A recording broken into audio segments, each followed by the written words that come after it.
Good evening and welcome to Express Update here on Clock TV. I am Josephine Lai. Now, on to our headlines making news today. The Ghana Mine Workers Union protests contracts mining policy over job, wage concerns, also permanent Akosombo Control Center to be ready next month to improve power supply stability. These and many other stories coming up shortly. Please stay with us. Now, on to our first bulletin. The Ghana Mines Workers Union has staged a demonstration to protect the government's contract mining policy, warning it could undermine jobs, wages, and other worker benefits in the sector. Under the directive, mining companies are required to transition certain operations to local contractors by December 2026.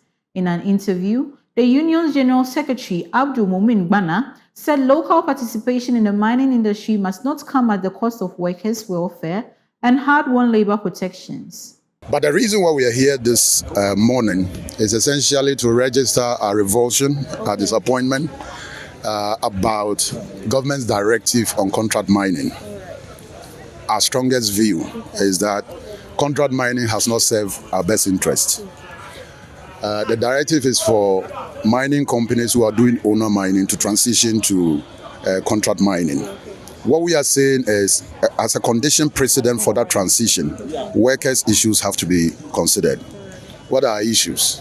Our issues are that when we eventually become contract miners, our salaries are slashed by 50%. Our conditions of service are undermined. And so what is the point if you have to transition from a better arrangement to a worse arrangement? No rational human being is going to do that. And so our position, and in fact our petition to the minister, is to say to him, look, if you decide to pursue local content and for that matter contract mining, then be prepared to take care of workers.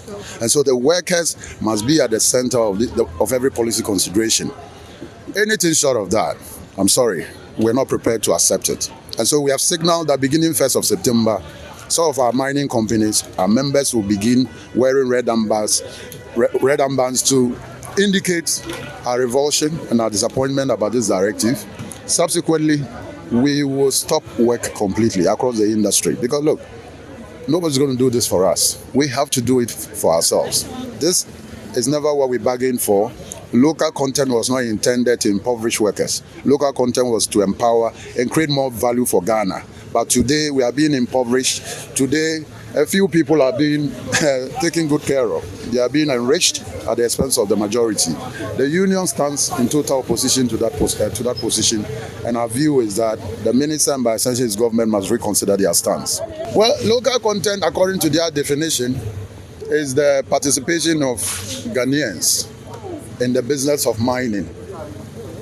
And nobody has a problem with Ghanaians participating in the business of mining.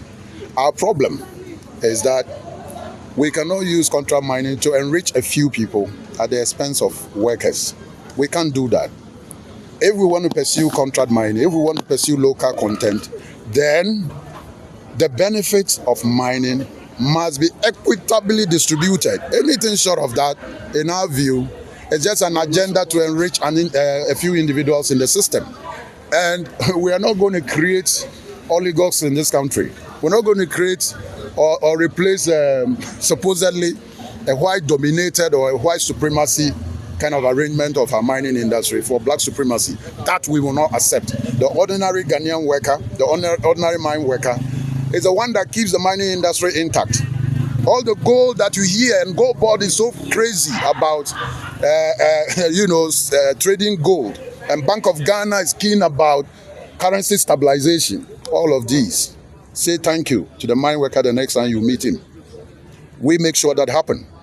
And so workers cannot be impoverished in the name of local content. And so we are saying they should take a second look at their directive. So that's about it.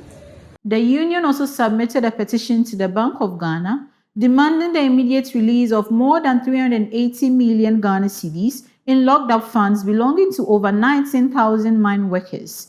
It said the money is held in financial institutions that collapsed during the Bank of Ghana's 2019 financial sector cleanup.